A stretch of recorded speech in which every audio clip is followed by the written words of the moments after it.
안녕하세요. 전남대 인문학연구원 추주희라고 합니다. 여러분은 가족하면 어떤 이미지가 가장 먼저 떠오르시나요?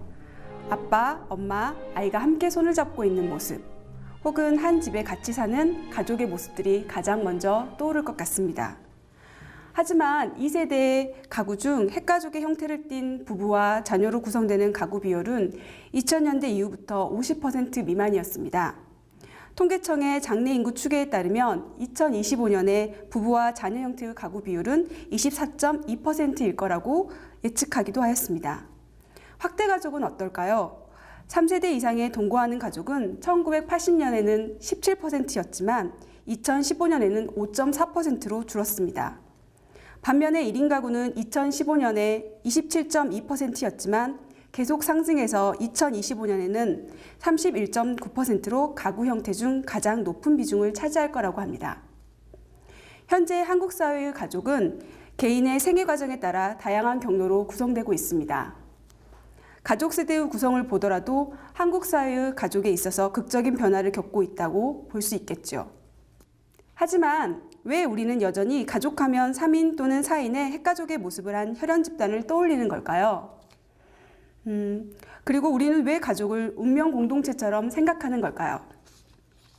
어떤 사람들은 유교적 전통을 떠올릴 수도 있고 학교에서 배워왔던 것들을 떠올릴 수도 있습니다. 오늘 여러분과 함께 이야기하려고 하는 것은 현실 속에서 우리가 가족이라고 부르는 형태와 동일하진 않지만 혹은 그러한 전형화된 가족에 속하지 않지만 소위 가족 밖에서 가족을 만드는 사람들에 대한 이야기입니다. 표준화된 핵가족 이외에도 한부모 가족, 비혼 가족, 다문화 가족, 퀴어 가족, 반려동물 가족 등 다양한 가족의 형태들이 새롭게 출현하고 있습니다. 그런데 우리는 이 새로운 가족 형태들을 너무 쉽게 비정상적인 가족 또는 문제적인 가족으로 낙인 찍어 왔습니다. 앞서 우리가 떠올린 가족의 이미지는 단순한 이미지만은 아닙니다. 대부분의 사람들에게 꽤 강력한 힘을 발휘합니다. 따뜻한 가정에서 혈연과 남녀 간의 사랑에 기반한 결혼으로 만들어진 3인 이상의 집합체를 정상가족 혹은 정상적인 가정이라고 생각합니다. 하지만 사회학자들은 가족이 환경 변화 속에서 조정된 역사적 구성물이자 인간관계의 다양한 집합이며 고정적인 실체는 아니라고 말해왔습니다. 이러한 맥락에서 본다면 우리들은 고정적인 실체가 없는 것에 이미지를 붙이고 정상과 비정상을 구분한다고 볼 수 있죠. 이러한 맥락에서 본다면 우리들은 고정적인 실체가 없는 것에 이미지를 붙이고 정상과 비정상을 구분하고 있다고 볼 수 있죠. 정상 범위 이외의 혹은 정상 범위를 넘어선 혹은 다른 것들을 결여와 결핍의 상태로 이해합니다. 세상의 가족들은 정상과 비정상으로 나눌 수 없다는 점은 분명합니다. 하지만 다양한 가족들의 사회 속에서 있는 위치와 그 안에서 맺는 관계들은 다양하다라는 말로는 설명할 수 없습니다. 다양한 가족들이 매우 다른 위치에 놓여 있기 때문이죠. 그리고 그 다른 위치 속에서 다양한 차별들을 경험하게 됩니다.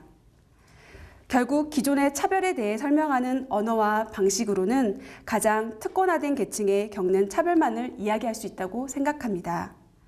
하지만 이보다 더 주변화된 범주의 차별, 즉 소수자에 대한 차별을 고려하지 않는다면 우리 사회에서 다르다는 것, 즉 다양성은 존중되기 어려울 것입니다. 우리는 특정한 가족을 정상으로 생각하고 정상성 회복을 기본적인 목표로 삼아선 안 됩니다. 새롭게 출현하는 다양한 형태의 가족들을 인정하고 존중할 수 있는 문화를 만들어가야 합니다. 앞으로 우리가 다양한 가족 형태들을 받아들이기 전에 한국인에게 가족이란 무엇인지 생각해 볼 필요가 있습니다. 한국인에게 가족은 어떤 의미일까요? 2019년 한국 사회에서 가장 많이 이야기되었던 TV 드라마 한 편과 영화 한 편을 예로 들어 가족을 이야기해 볼까 합니다. 한 작품은 2018년 공중파 방송이 아님에도 불구하고 열풍을 일으켰던 스카이캐슬입니다. 그리고 또 다른 한 편은 2019년 봉준호 감독이 칸느 영화제에서 대상을 수상했던 기생충입니다. 워낙 유명한 작품들이라 많은 분들이 보셨을 거고 또 안 보셨더라도 내용을 대충은 아시리라고 생각합니다. 스카이캐슬과 기생충 이 두 작품을 관통하는 공통점은 바로 이것이 한국적인 가족 이야기라는 점입니다. 너무 당연한 말인가요? 그렇죠. 두 작품 모두 한국에서 만들었고 한국을 배경으로 한국인들이 나와서 한국말로 진행되는 이야기니까 한국의 가족 이야기라는 말은 너무 당연한 말 같습니다. 그런데 여기서 우리는 이 한국적 가족, 이 말을 좀 더 생각해 볼 필요가 있습니다. 두 작품에서 가족의 모습은 극단적으로 다릅니다. 스카이캐슬의 가족이 한국 사회의 상위 1%로 아무나 살지 못하는 캐슬에 사는 부유한 가족층의 이야기라면 기생충의 가족은 햇볕이 잘 들지 않고 곰팡이 냄새가 몸에 배일 정도로 음습한 밤지하에 사는 도시 빈민 가족입니다. 그런데 극단적으로 차이가 나는 이 비범한 두 가족의 이야기는 많은 사람들의 공감을 얻었습니다. 대부분 사람들은 스카이캐슬의 가족처럼 부유하지도 않고 기생충의 가족처럼 찢어지게 가난하지도 않지만 많은 사람들이 이들 가족 이야기에 상당히 공감하고 울고 웃었습니다. 무엇 때문이었을까요? 그건 이들 가족 이야기에서 보여지는 개개인들의 삶의 태도가 한국인들 대다수의 심성과 상당히 공명했기 때문입니다. 스카이캐슬과 기생충의 그들처럼 우리도 정도의 차이는 있겠지만 어쨌든 우리 자신의 가족을 위해서 살아가기 때문입니다. 이 이야기에서 가족 구성원 개개인은 자기 삶을 살지 않습니다. 자기 가족을 위해 살아갑니다. 가족을 위해 노력하고 희생하고 때로는 윤리적 갈등을 겪고 극단적으로는 사람을 죽이기까지 하죠. 물론 이들도 평범한 사람들이라서 범죄의 길에 주저하기도 하고 죄를 범한 뒤에는 죄의식에 잠을 이루지 못하기도 합니다. 그럼에도 불구하고 두 작품 모두에서 이들이 악한 행위는 가족을 위해서 어쩔 수 없다는 이유로 용인됩니다. 서양에서는 개인이 앞섭니다. 반면 가족은 개인의 주체적인 삶의 배경이고 환경을 이룹니다. 서구로부터 유래했지만 현대를 사는 우리 한국인들도 공유하고 있는 이 개인이라는 개념은 현대사회의 법과 제도, 나아가 문화, 도덕, 윤리, 법 주체로서 개인을 인격의 기초 단위로 삼고 있습니다. 그런데 한국인에게서는 가족은 개인보다 우위에 있습니다. 한국인에게 가족은 단순히 개개인의 삶의 배경도 아닙니다. 도리어 개개인에게 자신이 속한 가족은 운명적입니다.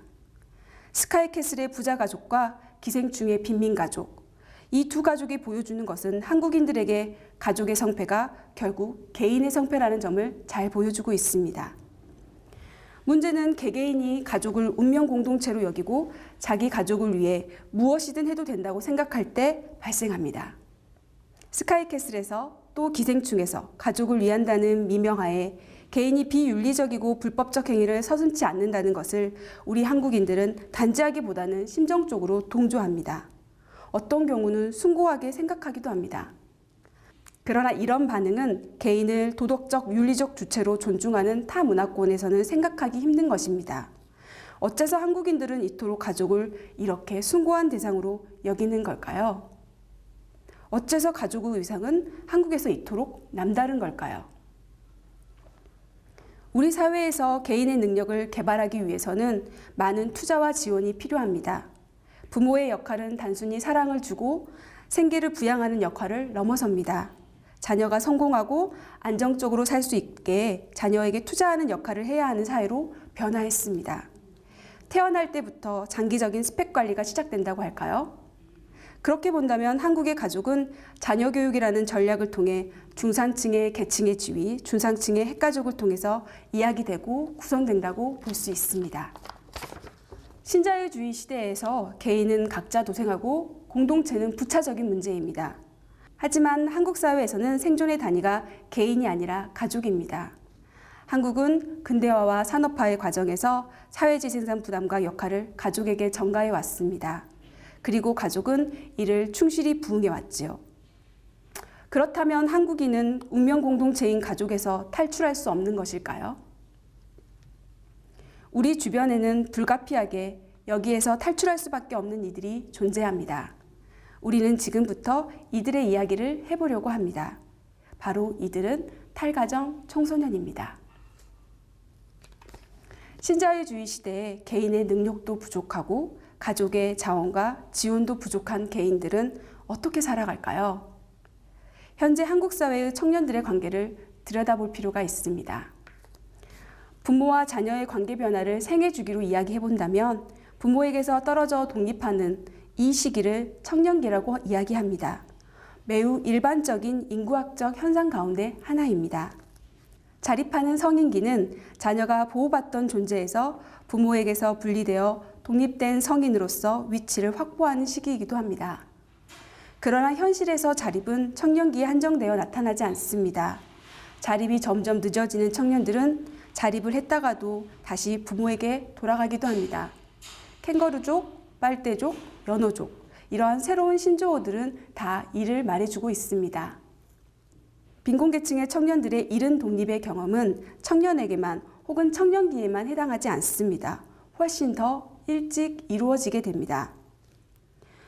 이와 더불어 자립을 위한 어떠한 자원이나 조건도 갖추지 못했지만 독립할 수밖에 없는 청년과 청소년들, 혹시 탈가정 청소년 혹은 가출팸이라는 이야기를 들어본 적 있으세요? 아마 탈가정보다는 가출 청소년이라는 말이 더 익숙할 수 있습니다. 이른바 여성가족부에 따르면 가출은 부모나 보호자의 동의 없이 하루 이상 무단으로 집에 들어가지 않는 행위, 이를 가출이라고 합니다. 가출에 대한 이 정의는 매우 일반적이고 아마 당연하다라고 생각하실 것 같습니다. 하지만 이 정의에는 어떤 문제가 있을까요? 첫 번째, 부모나 보호자의 동의가 없다는 점입니다. 이는 청소년들은 부모나 보호자의 보호와 동의가 있어야만 행위의 주체가 될 수 있다는 점을 말해줍니다. 그러나 이 정의 속에는 부모나 보호자가 보호와 돌봄의 의무를 저버린 경우 혹은 폭력을 행사하는 경우에 대한 인식은 부재합니다. 더불어 그 인식의 주체가 청소년일 수 있다는 점 역시 간과됩니다. 두 번째, 하루 이상 들어가지 않는 행위. 이 정의는 매우 광범위하고 포괄적인 규정입니다. 왜 이러한 하루 이상이라는 열린 규정을 했을까요? 그 이유는 돌아와야 하기 때문입니다. 바로 돌아와야 할 곳이 가족이라는 것을 분명히 하기 때문입니다. 세 번째, 집에 들어가지 않는 행위라는 점입니다. 여기에서 집은 원가족만을 상정하고 있습니다. 원가족 밖의 가족들이나 관계, 대안가족을 꾸릴 것을 법적, 제도적으로 인정하지 않고 있다는 것을 보여주는 거죠. 이들 청소년들에게 가출과 탈의 의미는 가족 문제로부터의 탈출을 의미합니다. 하지만 이 탈의 의미는 단순히 가족에게서 벗어난 완전한 단절을 의미하는 것은 아닙니다. 이들의 혈연적인 가족은 매우 느슨해지고 약한 연대를 형성하고 있습니다. 여전히 이들 청소년들은 부족한 자원을 가지고 있고 미성숙하다고 여겨지는 청소년 신분입니다. 그래서 이들은 사회 속에서 자립을 하고 살아가기가 어렵습니다. 그렇다고 해서 이들이 힘듦을 극복하고 도움을 받을 수 있을 거라고 가족을 생각하는 것은 아닙니다. 다시 가출팸으로 돌아가 보겠습니다.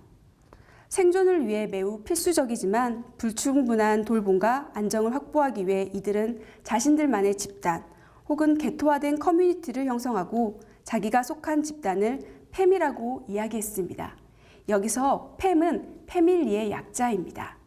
팸이 패밀리의 줄임말이라는 점은 이들 집단의 성격을 분명히 보여줍니다. 기본적으로 팸은 이들에게 원래의 가족 또는 혈연 가족의 대체제인 것이죠. 물론 팸과 같은 집단에서 가족의 부재를 보상해 줄 수 있는 양육관계나 안정적인 돌봄관계를 기대하기는 어렵습니다. 그럼에도 불구하고 팸 집단이나 공동의 주거 방식은 이들이 사회적으로 고립되지 않고서 관계성을 계속해서 만들어가고 있고 유지해 나가고 있는 중요한 매체라는 것을 보여주고 있습니다. 가출팸과 그 공동주거 형태의 분석은 이들이 이미 만들어져 구획되어 있는 제도화된 공간이나 관계성 안에 자신을 끼워 맞추는 것이 아니라 스스로 관계성을 만들어가는 과정에서 법과 제도와 일정 정도 어긋남을 무릅쓰고 있다는 것을 보여줍니다. 그러면서도 자기 삶의 공간을 새롭게 구성 또는 변형해 나간다는 점을 잘 보여주고 있습니다. 또한 이들은 또래 커뮤니티 속에서 수시로 형성되는 팸을 통해 제한적이지만 끊임없는 상호 우정과 돌봄 관계를 형성하고 있습니다. 1차적으로 팸과 같은 커뮤니티는 탈가정 상황에서 발생하는 경제적인 어려움이나 한계를 극복하는 데 활용됩니다. 학교 교육을 받지 못하거나 거부한 상황, 고용이나 노동 현장에서 열악한 상황, 서로 도움을 주고받을 수 있는 가족의 부재 혹은 가족 기능의 축소, 그리고 주거 자율성이 제한된 청소년이라는 신분은 이들이 혼자보다는 비슷한 처지의 또래와 함께 살기를 통해 자신들의 현재 상황의 열악함을 일시적이지만 그리고 단기적이지만 타개하기 위한 하나의 전략이라고 볼 수 있습니다. 오히려 이들은 거리에서의 생존과 삶의 구조적인 제약을 극복하기 위해 또래와 새로운 관계를 형성하고 이 관계를 지속하고자 노력합니다. 탈가정 이후 살아가는 과정에서 이들에게 가장 중요한 것은 새로운 관계를 형성하고 유지하고 이용하는 것입니다. 이것은 탈가정 10대가 원가족에서 분리되어 새로운 대안가족을 찾고 있다는 것을 보여줍니다. 따라서 이들이 집을 나오는 행위의 의미는 결코 일탈이거나 일시적인 행위가 아니라 전통적인 가족과 혹은 그 범위를 넘어서는 과정에 있다고 볼 수 있습니다. 이들 청소년에게 가족은 더 이상 혈연을 기반으로 한 운명 공동체가 아닙니다. 이들에게 가족은 사회 구성체입니다. 사회는 자기 자신의 안전과 행복을 보장하기 위한 자유로운 개인들의 결사체에서 출발합니다. 따라서 근본적인 의미에서 이들 청소년들이 만드는 새로운 가족은 국가와 원가족이 보장해 주지 않는 생존, 안전, 교육, 주거, 노동, 행복과 자유, 그것에 대한 기본적인 권리들을 보장받기 위한 또 다른 시도인 것입니다.